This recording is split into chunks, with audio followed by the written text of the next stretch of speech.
agenda. This is an amazing panel of dance professionals. I think we're all really excited to talk to you guys, and hopefully you have come with some burning questions. And I'll kick things off and ask a few questions, and then I'll open it up to the whole group. Is everybody familiar with DanceOn? Do you guys know? Yeah. So we're a YouTube channel, an Instagram channel. I co-founded the company. I started with Madonna, and we make viral dance video content.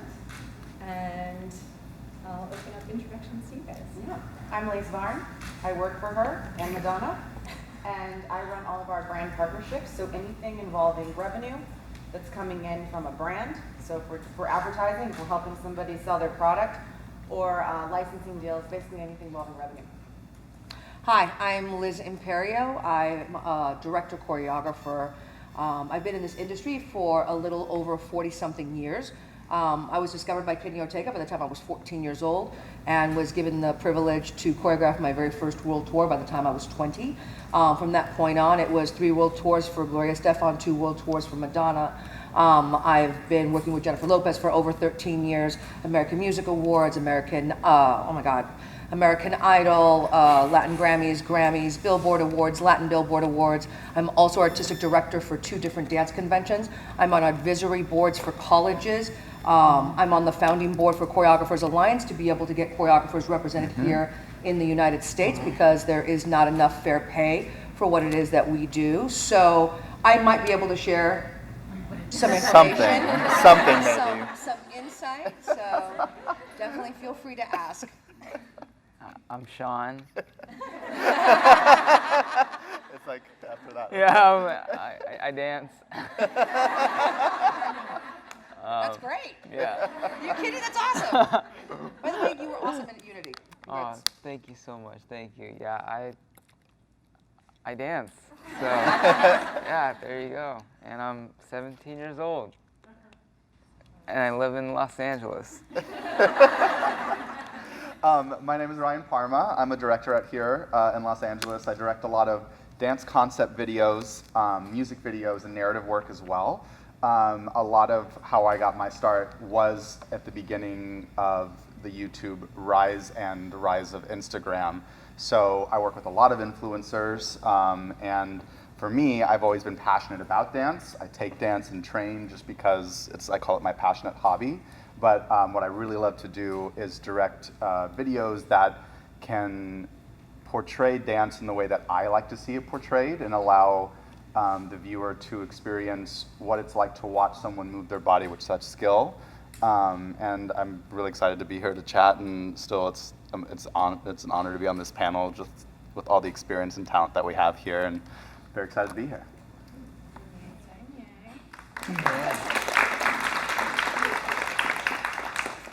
How did you guys first get started in dance? Who wants to take it? Oh, okay. Most relatable. Well, I was always a performer at heart. You know, at home when I was very little, even before I could walk, I would always just play music, and I would just dance around the tiniest living room for my parents, and I would always watch my sister's competition dancing videos, and I would rewatch every single video as if it was like a TV show. And at a certain point then, I would try recreating their pieces from competition, and even like for props when they had like towels, I would get my own towel, and I would literally just perform for my parents. And at a certain point then, I started taking classes from the same studio. And then the moment I took my first dance class, it was just like this feeling that I never wanted to end. And it was just this kind of great escape from, I didn't have to escape from anything because I was so young, but at the time, it was just like I've never felt this warmth and love that not only I got from dance, but from the people that were around me. And it was just this genuine feeling of just doing something that you loved around people that loved the same thing. And I think that that's been my kind of intention and mindset throughout all these years of dancing, is really just surrounding myself with people that love to do what they do, and supporting each other at a sense where we're growing together as a community and as a family.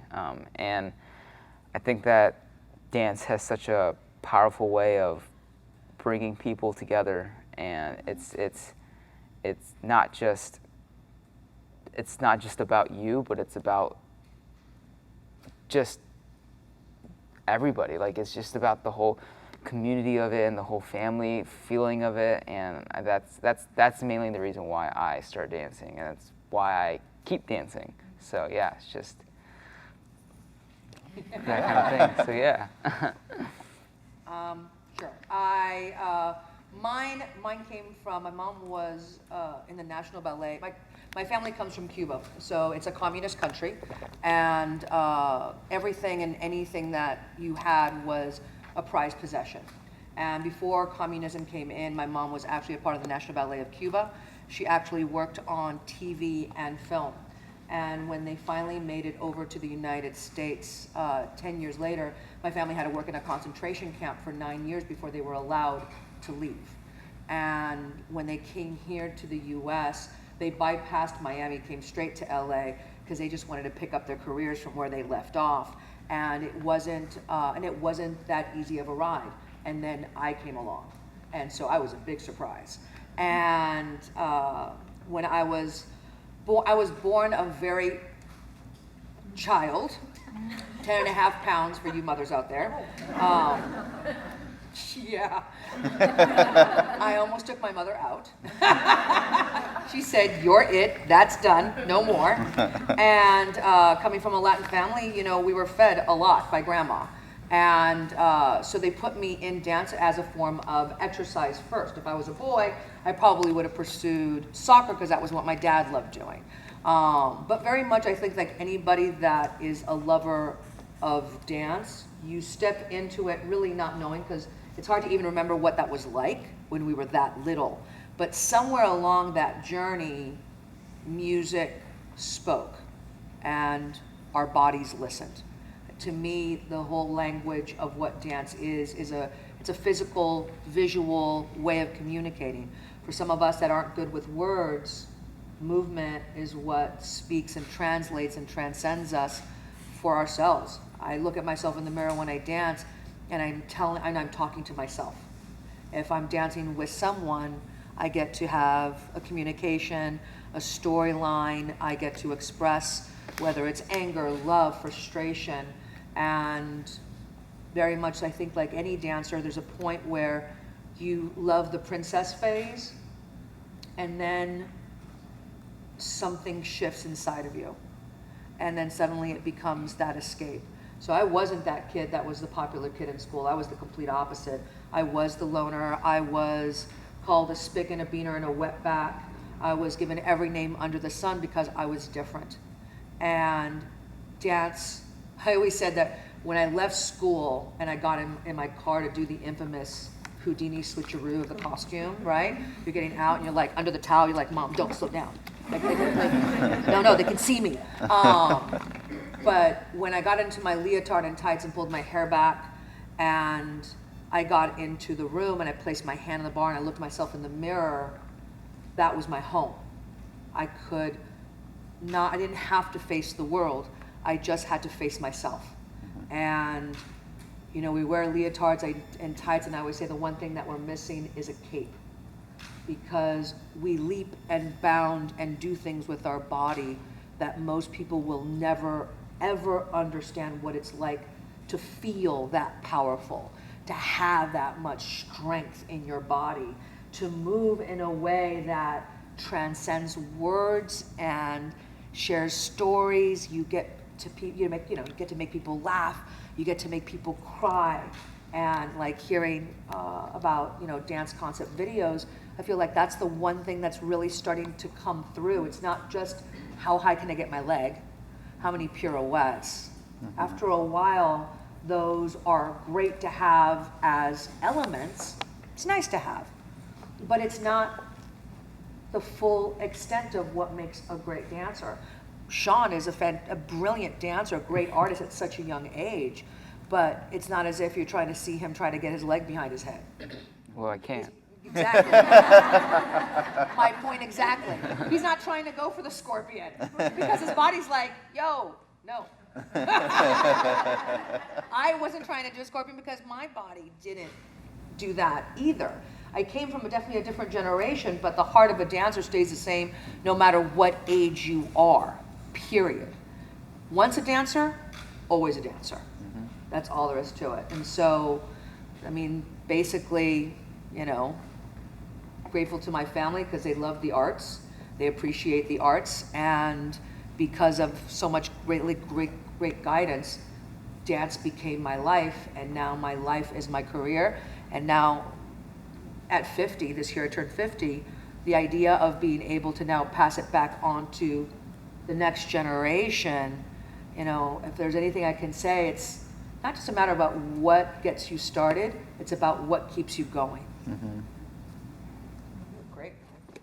Right? Thank you. I'm right next to it, taking notes. I attribute that to some genetics and Yeah. most definitely. Ryan, were you a dancer before becoming a director? I mean, I wouldn't ever say. Yeah.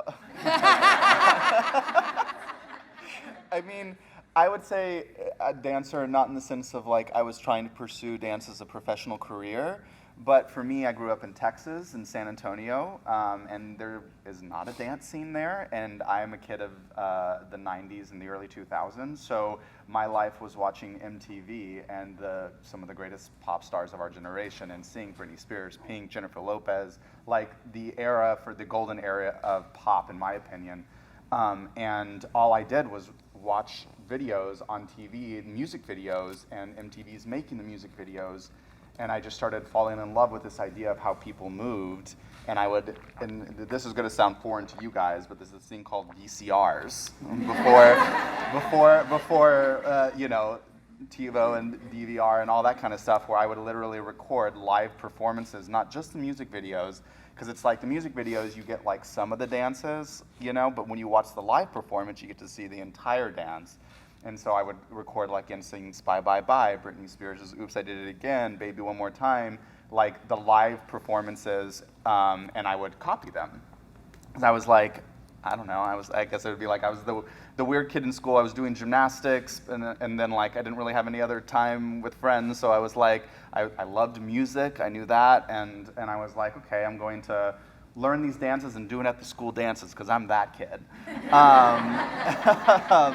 And so, funny enough, I then started, because I was like doing that and not ever taking a actual dance class, I started following the choreographers that were coming up with this, because I would always be like, you'd see them on Making the Music video, and then like I'd watch the performance, I want to know who did that. And so, you know, sure enough, when I was really young, one of my favorite choreographers that I came to love was Wade Robson.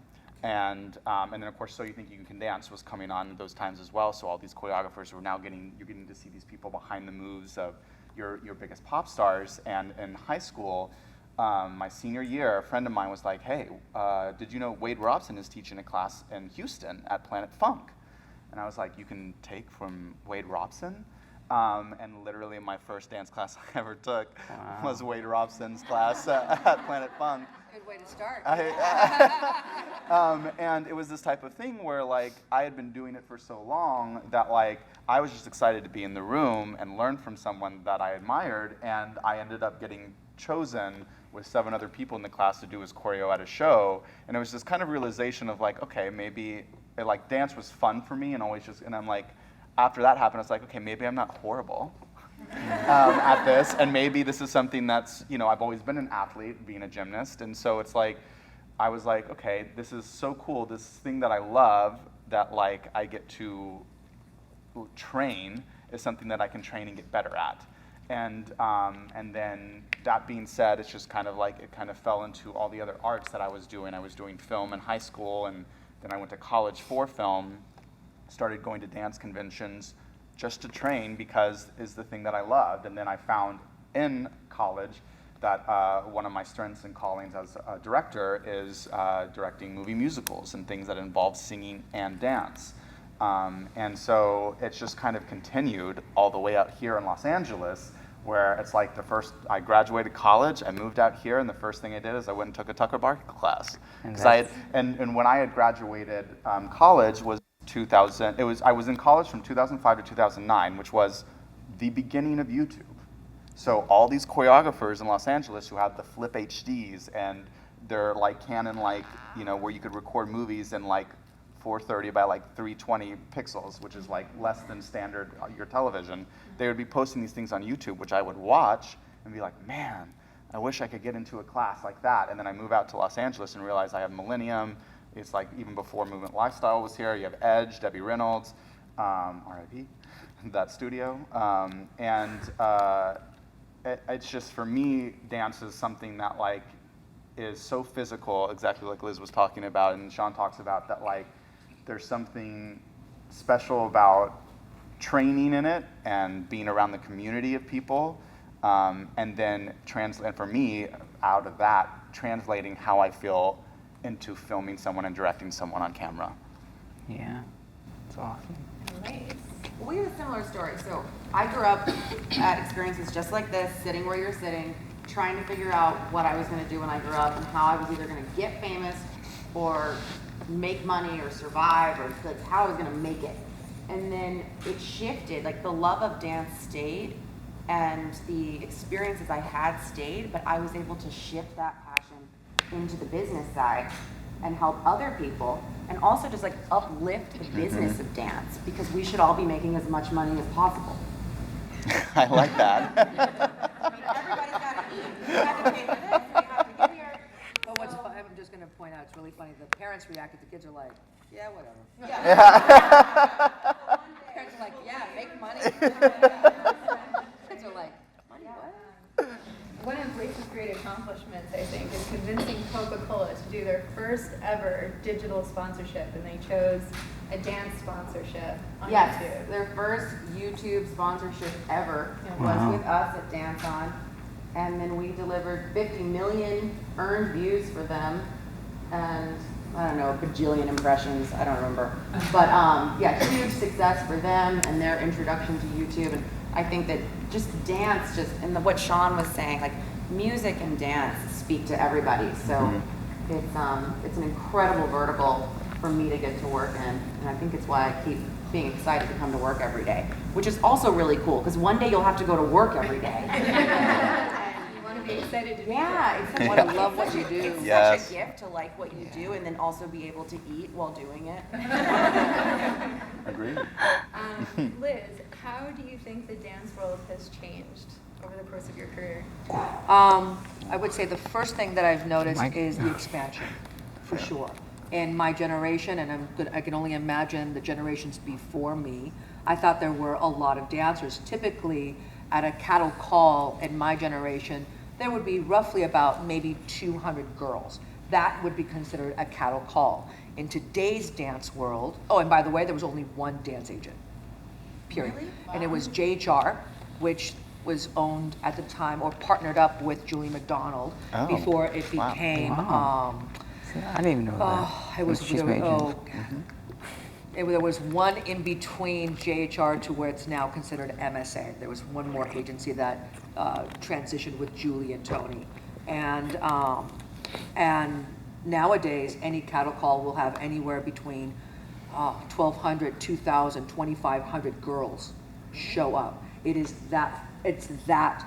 blown up that much. There's a Fortune 500 magazine that actually, a report that actually said in 2014, in the dance industry business, the profits were somewhere between this is 2014, $2.4 billion industry.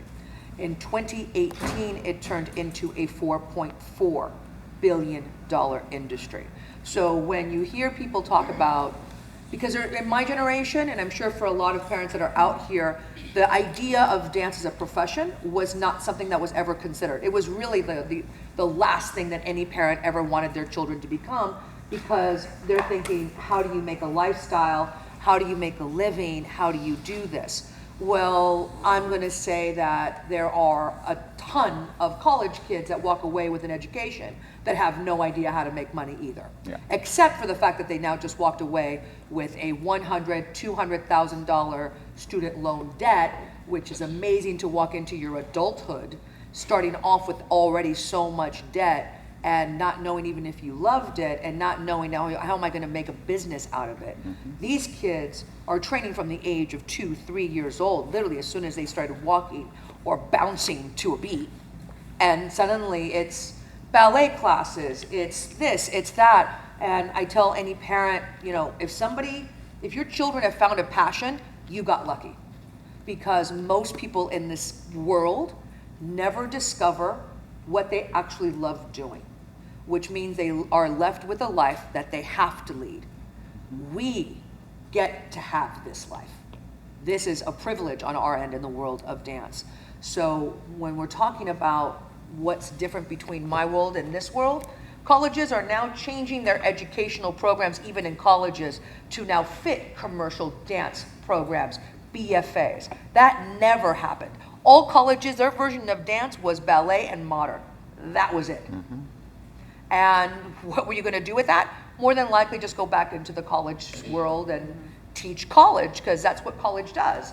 They make you future professors. They're not teaching you how to become Fortune 500 CEOs. That's the hard knocks life side of things. But as a dancer, that's what we live every day. We live the hard knocks life every single day. When you talk about kids and the days that really suck as a dancer, we've all had it, yes or no? Yeah. Right? Sucks. And you're home, you're like, I just can't.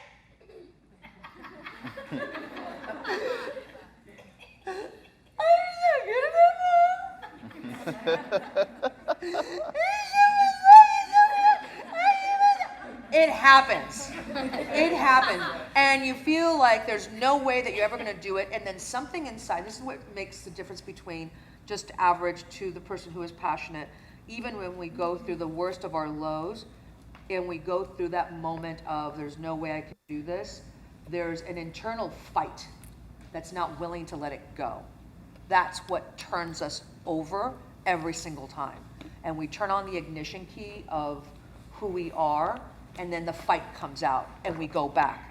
And it doesn't matter if I fell out of that triple, it doesn't matter if I didn't win that competition. And I'm gonna say, never put weight behind your trophies. Put the weight behind your experience. That's your shirt. It says Hollywood Dance Experience. Look at how many of you guys are here. How many dancers are in this entire industry that are growing up, that are your age, that will never have this experience? You are on a panel where you get to pull the best of the best information from each person, your teachers, the people who are talking to you. That's an experience. Most people won't know or have that little bit of extra knowledge, that little bit of extra info that can make your future career. That's the other part that our world is so different. The exposure of dance in today's world is nowhere near the level of where my teachers even were. I mean, talk about VHS. I remember going to Blockbuster. Oh man, And so I worked at excited, Blockbuster. right? I ran every musical film to like the end, like to the point where it was like probably about to bust, because I would watch the same musicals again, because it's not as if there was no YouTube, there was no cable. It was click, click, click. And I remember when I held my first like remote control, I was like,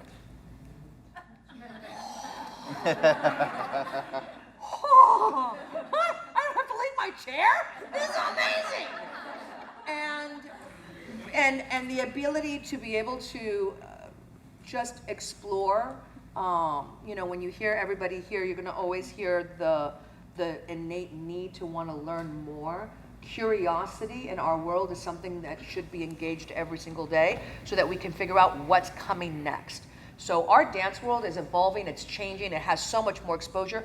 Parents, please do not be afraid about the future in dance. There are so many places that the world of dance plants the seed, but what tree grows and the branches and the leaves, like you could be sitting in the shade of your life for the rest of your life.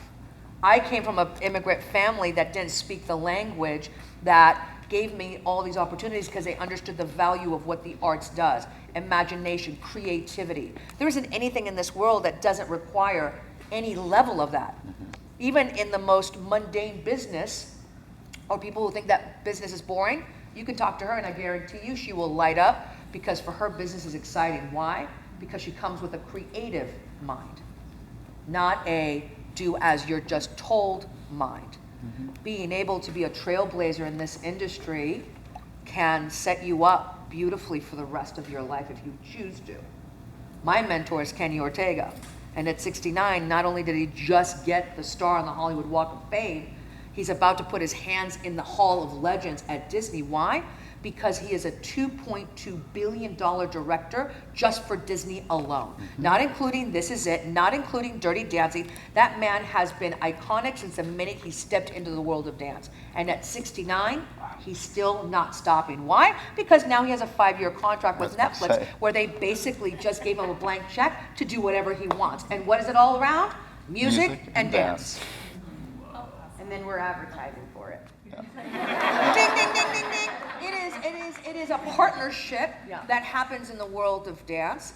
This is why, you know, the idea of branding ourselves, working on social media, and I'm just going to throw this last thing out and then I'm going to shut up.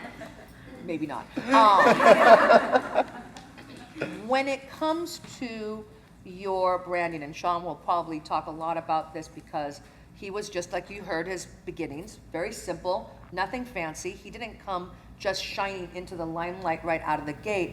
It was curiosity, it was heart, passion, and then I guarantee you it was a lot of trial and error and a lot of figuring it out as we are all meant to do in this world. It makes us better. But be careful of what you consider what is valuable. I think that's something that you have to really be very clear on right out of the gate. If your value system is about just being famous, I promise you, you are going to run into a life of misery. But if you are running from a place of passion, then you use that passion to engage. You use that passion to be able to get people to watch you. And the amount of people that follow you are not the people that it's not a matter of liking you as a friend. Because real friends, you can count on one hand. The people that will come in and out of your life, that's the masses. Just be aware of what that looks like because you don't want to turn into, parents would remember this, the VH1 "Where Are They Now" stories. That's the part of fame that grabs everybody and kills souls, spirits, the desire of future. It's by not knowing how to separate what's real. Real are the people that are in your lives versus the illusion, the branding, the showcasing. That's for the rest of the world. Do not confuse one with the other. It's what breaks hearts all the time. I would really love to jump on that, Liz, because it's something that was really brought to my attention growing up, seeing Instagram rise and doing videos for influencers, and then also realizing what social media is. And it's something exactly like she said. You have to understand that social media, as amazing as it is and as helpful as it is also not true to what is actually going on in people's lives, right? Every single one of you guys has to remember that you are the curator of what people see, right? So when you're looking on Instagram and you're worried about how many likes you're getting, you're worried about your friend getting so many likes, you have to remember is your friend chose that photo to go up or that video to go up. They didn't choose the photo of when they messed up, when they did bad, and that you are enough in who you are, and you can't let what you see someone else on Instagram, the people who like what you do, affect where you are in your life journey. Does that make sense? It's Social media is just a really great window shop. Yes. You show the Yes. best of what you have on your page. You know, like when you look at your phones, I guarantee if everybody pulled out their phones right now and you went through your album, how many of the same picture do you have? But there's only one out of the slew that will ever make it up. Yep. So again, there is a facade, an illusion that comes along with social media. Just be aware to just, no one gave us a manual when we first got a phone. Yeah. No one told us how to balance it between life and other life. There is great value behind social media, between creating endorsement ads, being an endorser. There are ways of being able to financially compensate your world when you start to hit a certain status. But just be careful about how you're getting that status And what are you willing to surrender to keep the status going? Because it's one thing to get there. It's a very different animal to maintain. Make sense? Yeah. Sean, how has YouTube and Instagram impacted your career?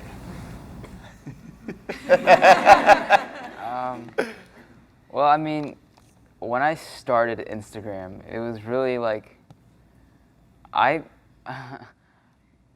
my mom had like a specific rule, like where you had to focus on a specific thing in school, and then if you didn't do this, you didn't have this, and you didn't have these grades and that stuff, you can't have Facebook or you can't have Instagram. I remember when Facebook was like my, like I would be on my mom's laptop every single night on Facebook, scrolling through like it's so strange to me thinking that I did that. And then after that, once I moved on to Instagram, I'm like, whoa, this is so much better. And then I just posted like pictures of like family trips and everything like that. And for me, back then it was just a lot simpler, where there was no specific goal of what I was trying to achieve with Instagram. It was really just seeing it in a way where I could share people what I love to do.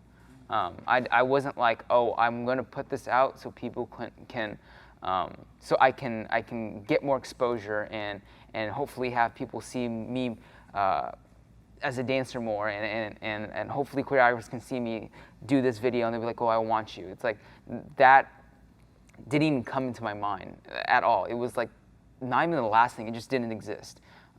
And just for so many years, it was the only reason why I ever put out these videos on my Instagram, was just to share what people never saw when they were in the same room as me. So it was never really like I had an intention with this video. The only purpose of me putting it out there was the definition of what social media was, which is sharing it out on a universal platform.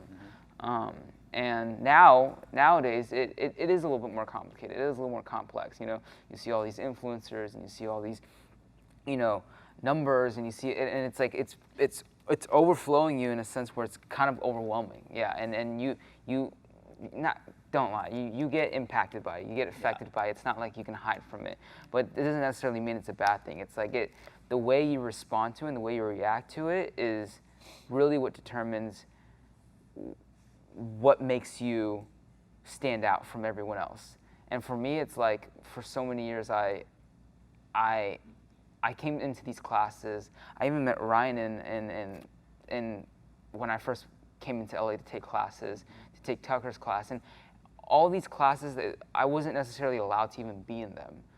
It wasn't like I like snuck in or anything, but I did try to push myself into being 10 years old, 9 years old, and dancing with all these 25-year-olds, 30, and it was like the strangest thing ever. Like, I was literally the tiniest person in the room, but the thing is that I didn't let that affect me. I didn't let it be where I was like, oh, I'm so small, they're not even gonna notice me. It was like I did it out of curiosity. I did it out of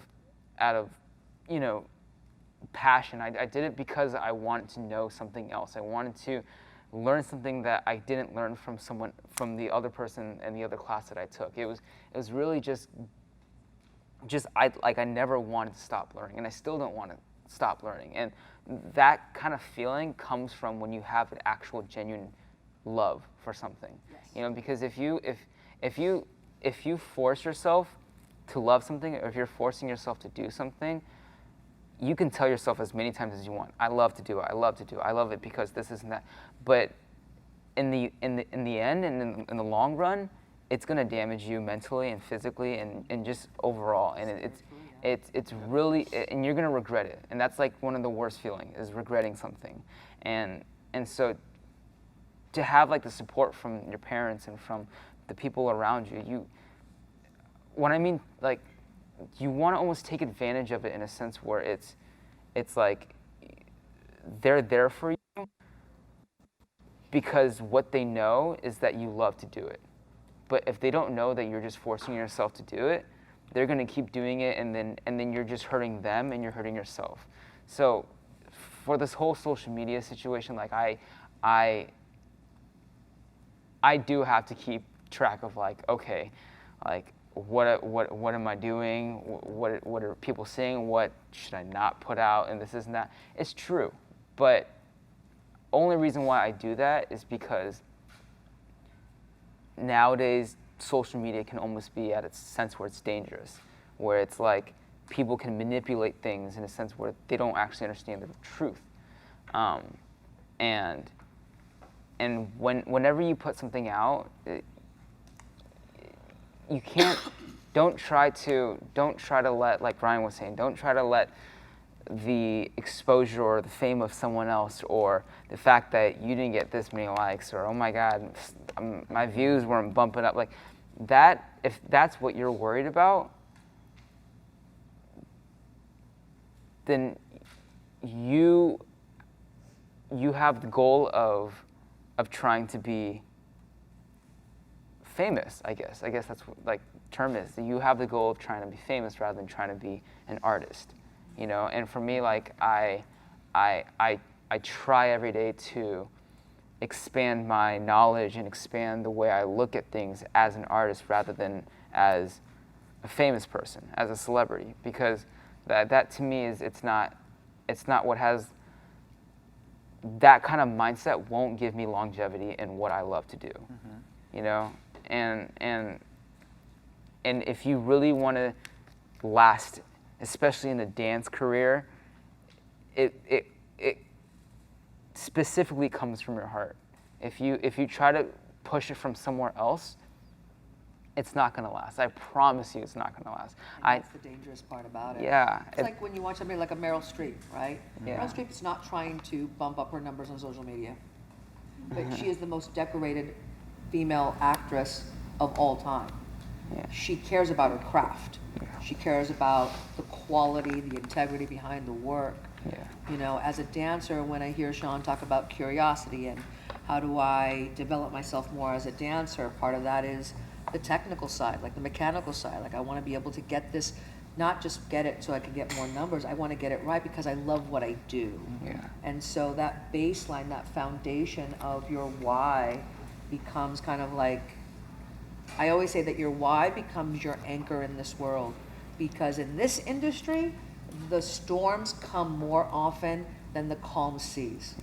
And when there is so much turmoil, or I didn't get this job, or the job fell through, or how am I going to pay my rent, or why are people not paying attention to me, why am I getting cut? This industry is incredibly intense. I'm talking about the industry, not the art form. One is not the same as the other. Yeah. Yeah. Just be really clear and understand, especially for you guys, because mom and dad are here to support you, but mom and dad are not going to be walking or dancing in your shoes. You are.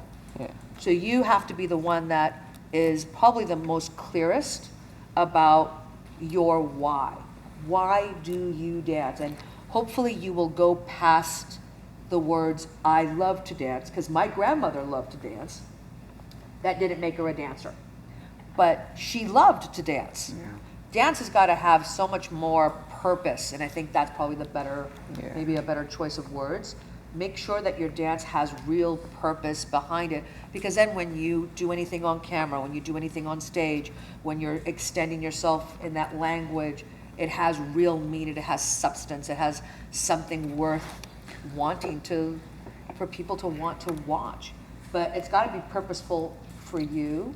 And the thing just to remember that when you go home, it's your life.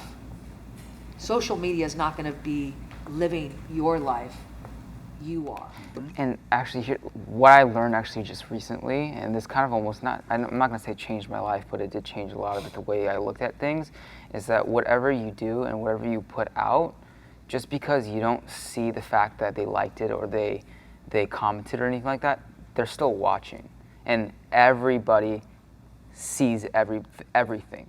It's for me, it's like I didn't do it for the amount of numbers, I did it for the amount of respect.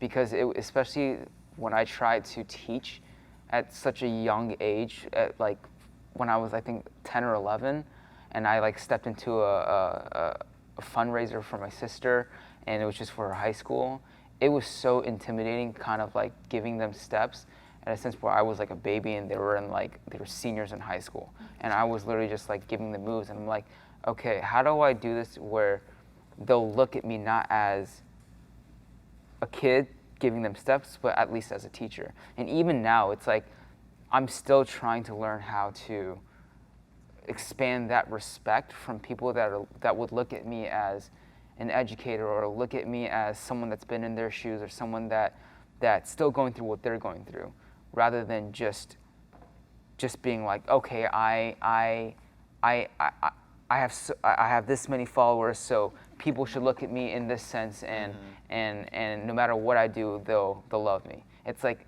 that's not the case, because we're all human. So it doesn't necessarily mean that we compare ourselves based off of how many people follow us, or like, does that make sense? Like when I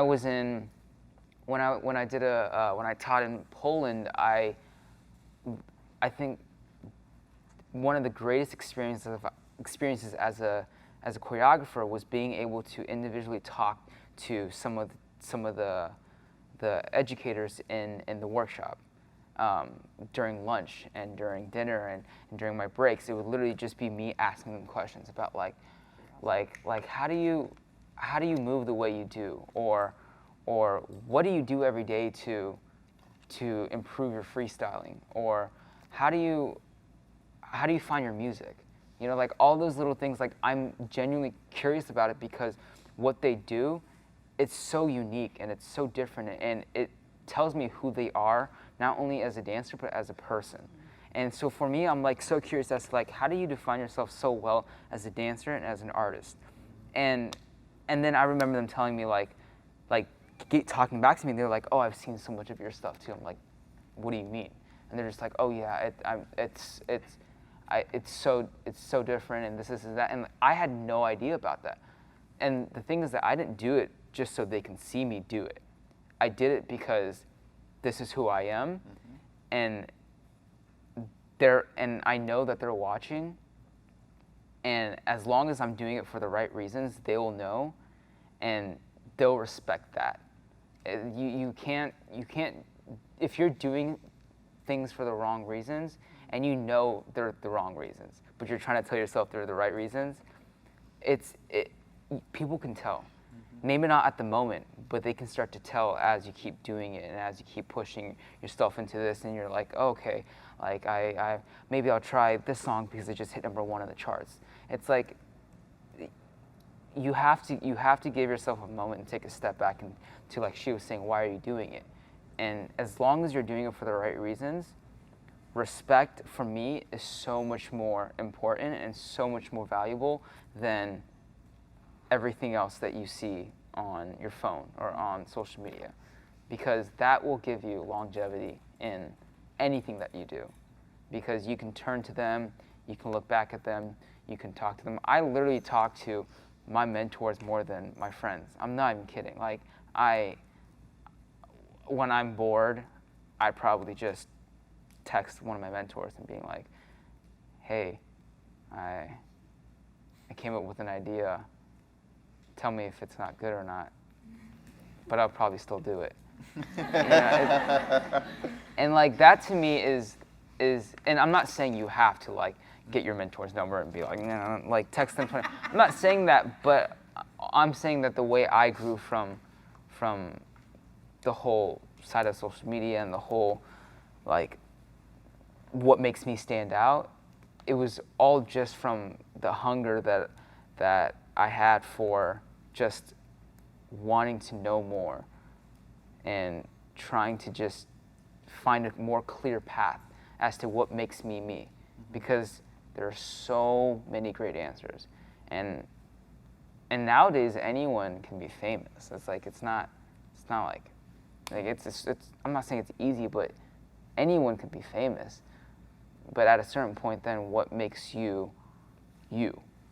Because people are gonna look at you and be like, if they see you and you're influenced by other people and you're not allowing yourself to truly, you don't even know who you are, like what makes you stand out from everybody else in the entire world, it's gonna blend in with everyone else that's next to you. You're gonna blend in. Like I know that because I've had that kind of experience. So I still am, and I've had for years. I've had to kind of find a way that gives me my own thumbprint of a dancer, a creator, an artist. So I think for me that's like the most important thing when it comes to social media, a career, or anything like that. We have about 15 minutes for questions. Great. Okay. Yeah. Cool. Yeah. So. Yeah. Yeah. Sean, so I'm going to be a senior in high school. Senior in high school? Yeah. So Awesome. what is your backup? Are you going to be going to college, and are you going to have a backup plan? Because, Ooh, exposed. Yeah. Well, 2 years ago, I took the CHESB test, which is basically like a test that you can take, and then if you pass it, you're basically like done with high school. So when you're in jobs, you're like legal 18. So luckily, I passed it, but I still continued high school because I wanted to get my diploma. Just because like I got my CHESB test, just because I passed my CHESB test didn't mean that like I fully finished my education of school. And for me, I'm gonna say I'm taking a gap year. We all know how that's gonna be. But I do remember that it was probably college was probably the most important thing to my parents. Like, especially my dad. Like, if anything, it was like, you have to go to college. I don't care what you do, you're going to college. And then at the moment, I'm like, okay. I'm like, okay. But as years go by, education was and is still very important to me, but I had to push myself in certain limits where I was like, okay, I have to prove to my parents, I have to prove to myself that I know for a fact that college isn't right for me. Mm-hmm. You know, it's not just like I don't want to go to college. I have to know for a fact that college isn't right for me. It isn't right for what I want to do. So that's when I started to. I took like a couple of college courses for like film and photography during the summer, stuff like that, and I started getting to like more film and started traveling and started talking to a lot of directors and started to look into, you know, projects that I can create based off of more than just dancing, but with really stepping into the depth of like of films rather than just concept videos and all these little different areas. And I as the days went by, once I finished this one, I'm like, all right, what am I going to do next? And it was really just kind of figuring out what I'm doing for the next couple of years, what I'm going to do in the next 5 minutes, and preparing myself for those things, so that way I can tell myself that, okay, I know this much already, at a sense where I know that college isn't going to help me know more about it, because I'm not gonna lie, it's really hard balancing like what we do with school. I'm gonna interject on that because I hear you, I hear Sean, and I was the 17-year-old girl of Sean that I didn't understand college. My dad built and groomed a jewelry store. This is like literally the one and only piece of jewelry that I ever wear. And that's mainly because it's my wedding ring.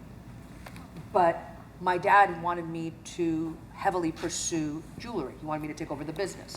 He wanted me to go to GIA, Gemology Institute of America, so I can grade diamonds and appraise, because he thought that's going to be a stable job for my daughter. I was flirting with the idea of going to Loyola because they kind of had, you know, a dance program. Not the way that it is now. It definitely was much more underdeveloped at the time. But the hardest thing for me to tell my dad and my mom, same thing, because I was going to potentially be the first person in my family to go to college. And when you love what you do, the hardest thing to do is to stand up to everyone that you love that have a very different version of what your future is going to be like. Yeah. And so telling my dad, no, I'm not taking over the jewelry business, no, I'm not gonna go to college. My dad and I were in the outs for a little over 3.5 years. We didn't talk to each other. I love my dad. My dad is still my hero. but it was something that he couldn't understand.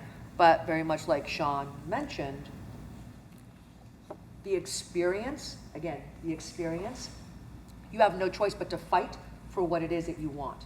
There are people that survive their lives and just get by. And then there are people that fight for their lives because they know what's better, what they want to see in fruition. And it doesn't mean that it all comes true, by the way. At 17, all I ever wanted to do was be a dancer. That's it. Being a teacher, I didn't ever want to be a teacher. All teachers were old. To me, they were all old, all of them, because they typically all were. And at the time, yes, at the time they felt older. I never thought that I would be on advisory boards for colleges, I'm not trying to dissuade anybody from college. I'm going to say that college has to be the right fit for you. Yeah. And I would love to, if it's okay, I would love to interject because I did go to college. Yeah, and so did I. And so Exactly. Lean college. but it's like I'm not saying don't. I'm No. the first one to Oh, no, of advocate course, for of course. college. You just have to want to know when. And I'm just going to wrap this one last thing up. But at 50, I've already gone back to school twice. One for editing. I've been a film editor for over 20 years. Love to edit film. And once you become a great editor, you actually become a better director because you know what you're looking for. Yeah. And now that I've been in this industry doing what I do, my next phase is that I actually want to go back so I can get my doctorate in psychology, specializing psychology in dance. College isn't for just 17-year-olds. Yes, is my point. that's literally like what I kind of wanted to like touch on is that like college and the experience, what it is for is a personal basis, right? Like, and why I wanted to talk from my side of it is just like, for me, going to college, I wanted to do film in college. So in a way, it was still the same type of conversations they were having with their family, but mine was, oh, you're going to college for film? And my parents were like, what are you gonna do with that? And I was like, I'm gonna be a director. I'm gonna be on MTV on making a music video. That's what I'm gonna be. But it was something, again, that my family didn't understand. I was very blessed to have family, though, that was like, well, we see that you love it and that you're serious about it. You're not giving up on it. We'll let you do your thing. And if it doesn't work out, we'll help you figure out where you fall from there. And so for me, it was this thing of like, okay, I'm going to go to college, to a film school. I'm going to learn film. And for me, what college was for me was the experience of stepping outside of the world that I had lived in with my family and friends in high school into a world without family and friends and how do I meet new friends? Because in anywhere you're at, you're going to be making friends and experiencing new people. Sean talks about his mentors.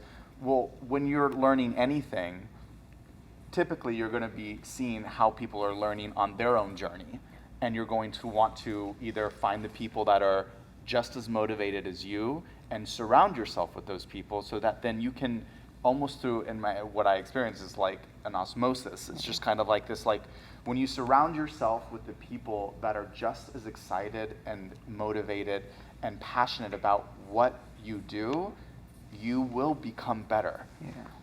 Because it doesn't matter if that's happening in college or if that's happening out here in Los Angeles, New York, wherever you're at, as long as you're following what you love, and being truthful to that. And that's why it's like when your question is just like, for Sean, yes, right now, maybe college is not the place for him. Yeah. The very, very funny thing about college is you don't have to go to college just when you're 18 to 22. Correct. Yeah. That is a myth, in my opinion. It's when because you want to just elevate yourself. it's because I will tell you, I know plenty of people that have graduated from college with degrees and are not doing anything with the degree they got. And they went to business school. They went to like the geography. They did psychology, and now they're running a marketing company. Yeah, like college is a way, in my opinion, for you to like hopefully follow what you're passionate about, right? First off. And secondly, learning how to socialize yourself outside of where you grew up in high school, because it is a bubble. The real world is huge, and college is your first expanse into the new, bigger bubble of the real world while still being in a bubble. Yeah, I I was. like the last line of tether that you have of having a schedule. But now you don't have people on you to create the schedule. You're the one that now has to dictate it. Yeah. And so it's just I feel like it's a great transitional space to learn how to just be on your own. Yeah. Who here is planning on going to college of this group? Raise your hand. Amazing. Excellent choices. And I'm going to say, I'm going to put one Well, more thought. I mean- one more thought to this thing, just so that you understand. Yeah, When it comes to, I heard the word backup plan. When I hear backup plan, I don't hear a child. I hear a parent. Understand that when you go to college, you're not looking to create a backup plan. You're actually looking to design potentially Yeah. what will happen after you was- decide yeah, I to was- do your I was- dancing I thing. was- Because there's only so much you I can was do. gonna say yeah, because I was lucky enough to have. I mean, I'm really lucky to have parents where they were. The only reason why I was able to convince them that I wasn't going to college was because they told me they told me they were like, I can tell that you're not gonna give up on what you're doing, and everything that you're doing is based off of just pure hunger and pure desire and pure passion. It's like they're like I'm starting. Actually, I didn't necessarily have to say so much to them to convince them. I basically just did everything that I wanted to do, and it slowly showed them that college wasn't right for me at the moment. You know, I wasn't like I didn't show them a PowerPoint, and I wasn't like, okay, this is the reason why. Like, it wasn't like that. It was just because everything that I did, I had to learn how to deserve it. And to answer your question, when you're in school, let that be your priority first, especially for high school. And then with the whole college scenery, I'm not going to tap into that because I'm not really as experienced in that. But don't let school be a distraction. School is your priority first, and then it goes into dancing. And then once you're done with high school, when you have like a career, you should also have a clear path into what you're stepping into next, because it'll allow yourself to research and grab and look for resources that you can help yourself with, either if it is college or if it's you know, spending your days calling, you know, if you want to be a chef, like calling restaurants, being like, oh, I'll wash your dishes so I can see this. Or if you want to be like, if you're a dancer, I mean, which you are a dancer, you know, just going to like researching classes or looking up fundamental classes or taking classes from like legends like Wiggles or Popping Pete or you know, Super Day, like things that you don't necessarily see from just Instagram. You know, like like doing your research while you're in school to find a clear path into what you want to do next to help benefit you is what I had to do. And because for school, it's like I couldn't do what I wanted to do until I finished school. So once I finished that day of school and once I finished everything else, then I can move on to, okay, now I'm done with that. What's my next concept for this? What am I going to do into this? What class am I going to take for this person? Can I ask this person if I can come into their next two classes? This, and that. That was for one day. Next day, same thing. Do school, let that sit. Okay, I have to do this meeting. I have to finish this. I want to finish this concept. I'm going to choreograph a little piece. I might freestyle for 2 hours in the garage and then go into this and then take a class. Next day, it's just this like system that I had to almost build for myself to prove to them that, or not even to them, to myself that I. It's what you love. Yeah, it's what I love, and this is what I want to pursue. And if you work so hard into that and you really put your mind into it, it'll naturally convince your parents into, or anyone, it'll naturally convince them into supporting you in what you want to do. They'll support you in what you love to do, but they most likely, well, at least for my parents, they won't support you in something that they know you don't deserve, because they know how it's going to end up in the future. They know how that's going to end up in the future, and that's mom and dad's. Trust. You just have to really learn to trust yourself. Yeah. And trust and understand that at some point life always works out. It's like the girl that gets injured at the last minute and you have to restage. You have to trust that the performance is going to work out, because dancers refuse to ever let themselves look bad on the stage.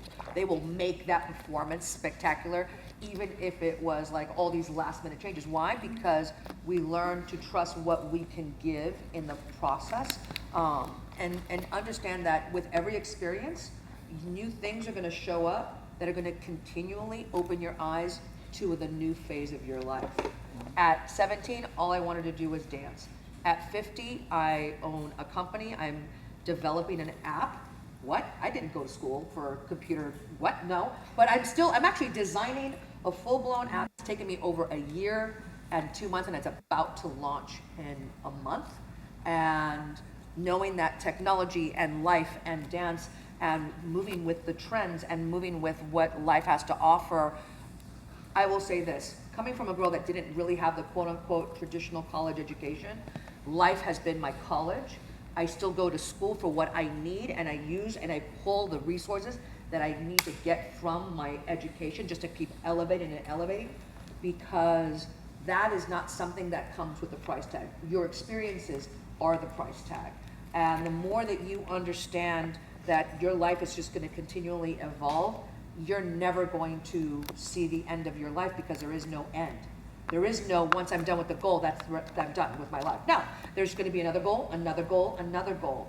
And that's what led me to where I am at 50. I look at Kenny at 69, and he continually shows me what is still possible past a certain age. So there is no limitation if you can just learn to, first and foremost, trust yourself.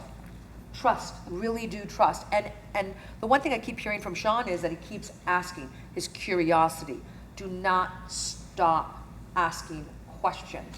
Someone once said that knowledge is power, right? A friend of mine said, if you have no knowledge, you have no ledge to stand on. You need to know where to take your step off point, to know where your next life moment is going to happen. But learn to trust it. You know, and when you make a choice, stick to it. If it doesn't work out, it's not the end of the world, because something else is going to show up. It always does. But education as a whole, that is not something that you can ever stop in life, ever. You just have to keep fueling, whether it's through questions, whether it's through your mentors, whether it's through college. Never, ever let yourself just stop learning. There's just more to do. I think we have to wrap up. That was a great Q&A. Can we do 2 more questions? We'll keep. We should do cognizant, like quick answers. Yeah. Great. Yeah, I love Sorry, that. we're just loving. One-liner answers. Go. Any other questions? Go for it. Did someone or did something inspire you to go into the dance world, or was it something that you just kind of grew on? Music. Yep, music all the way. It's good. It's good. Yep. Yep. Music. You can't dance without it. Yeah. I just wanted to ask everyone tips for coming into this industry as a newbie and not living in LA, or if you do live in LA. Confidence. Tips.